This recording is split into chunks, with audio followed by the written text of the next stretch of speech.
Hey there, you go to your cardiologist for a full checkup. Everything looks perfect. LDL? Beautiful. HDL? The good cholesterol? Fantastic. Blood pressure? Totally normal. Your doctor smiles and says, "You're in great shape. Your heart looks better than mine." And then you have a heart attack. Sounds impossible, right? I've seen it happen more times than I'd like to admit. And do you know what every single one of those patients had in common? No one, and I mean no one, had ever measured their LPA. There's a molecule in your blood that can be up to 6 times more dangerous to your heart than bad cholesterol, and almost nobody has heard of it. I'm Dr. Andre Wambier, cardiologist for over 20 years, and today I'll show you why lipoprotein AA, or LPA, is the silent threat that can strike even when your LDL is perfect. I'll reveal the 6 reasons this molecule is so dangerous, and what you need to start doing today. Stick with me until the end. Reason number 1 will completely change how you look at your next checkup. Before we dive in, hit like, subscribe, and tell me in the comments. Have you ever tested your lipoprotein A? Type yes or no.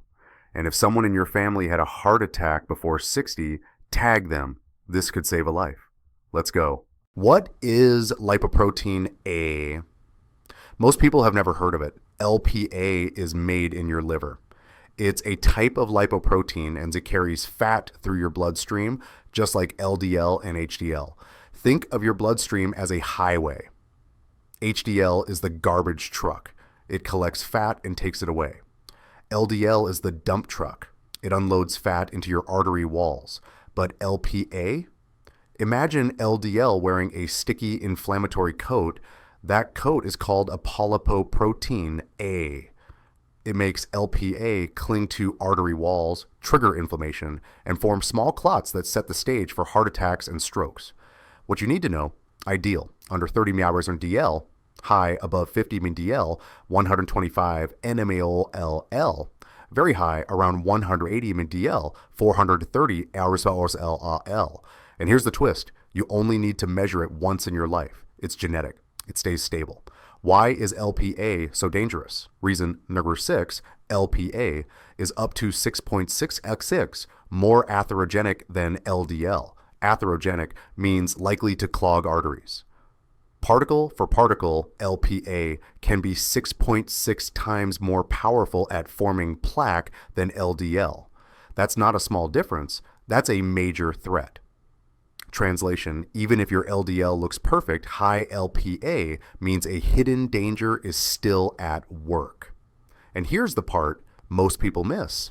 About 1 in 5 Americans, 20%, have high LPA and don't know it. And if that's what it does to your arteries, wait until you see what it does to your heart valves.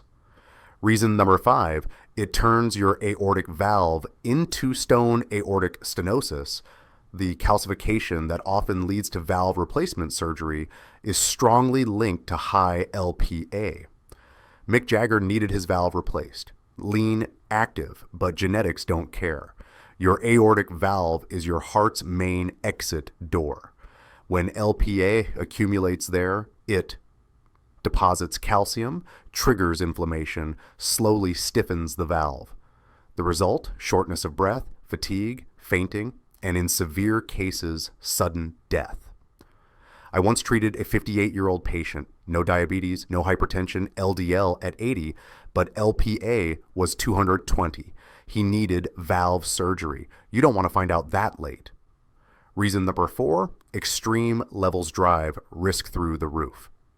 New guidelines say that when LPA hits 180 mCi DL or more, your risk of heart attack or stroke jumps dramatically, even if everything else looks good. LDL perfect, HDL great, blood pressure normal, still high risk. An LPA that high raises cardiovascular risk by 200-300%, similar to having diabetes, hypertension, and high cholesterol all together. It's as dangerous as familial hypercholesterolemia, the condition that clogs arteries in teenagers. Now, if you have diabetes, listen carefully. Diabetes raises heart risk on its own. Add high LDL, the fire gets bigger. Add high LPA, and you pour gasoline on top of it.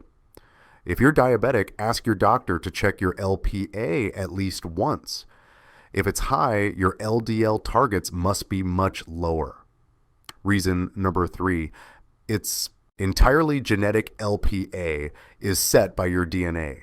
The LPA gene programs it before you're born. Nothing in your lifestyle changes it. Keto doesn't touch it. Intermittent fasting, no change. Working out every day, great for health, but LPA stays the same. I had a 42-year-old patient with significant carotid plaque. Her LPA was 190. We tested the family. Mom, 210, 2 stents. Brother, 185, plaques as well. Daughter, 195 at only 18 years old. That's why guidelines recommend testing your close relatives if yours is high. You may save their lives. Reason number 2, it's an independent risk factor. This is important. Even if every other number in your labs looks perfect, high LPA keeps your risk elevated. The 2025 guidelines are clear. LPA acts independently, like a loose wire waiting to spark. Perfect LDL, perfect glucose, normal blood pressure. If LPA is high, the danger is still there. Reason R1, no approved medication lowers it yet. This is the most frustrating part. Right now, there's no FDA-approved drug that directly targets LPA. Statins help LDL but barely affect LPA. Some people even see a slight increase. PCSK9 inhibitors, Repatha, Praluent, reduce LPA by about 20-30%. Helpful, but not enough when levels are extremely high. So what should you do? Even without a direct treatment, knowing your LPA is high changes your prevention plan. Your LDL goal drops. Aim under 70 millirad DL or under 55 millirad DL if you're high risk. You can't fix LPA, so you remove LDL as a trigger. You get imaging earlier. Ask for a coronary calcium score or carotid ultrasound. These scans catch plaque before symptoms appear. Your lifestyle becomes strategic. Eat clean, stay active, avoid smoking, control stress. This doesn't lower LPA, but it reduces overall inflammation and risk. Your doctor may start statins or PCSK9 inhibitors sooner, especially with diabetes or family history. Here's the good news. New therapies in late-stage trials can lower LPA by up to 80 to 90%. I have patients in these studies, and the results look promising. If approved, they will be game changers. But until then, knowledge is your best defense. Who should test for LPA? Guidelines recommend when, at least once between ages 30-50. How often? Only once. It doesn't change. Exceptions. Test earlier if there's a strong family history, what you should do tomorrow. Ask your doctor for an LPA test.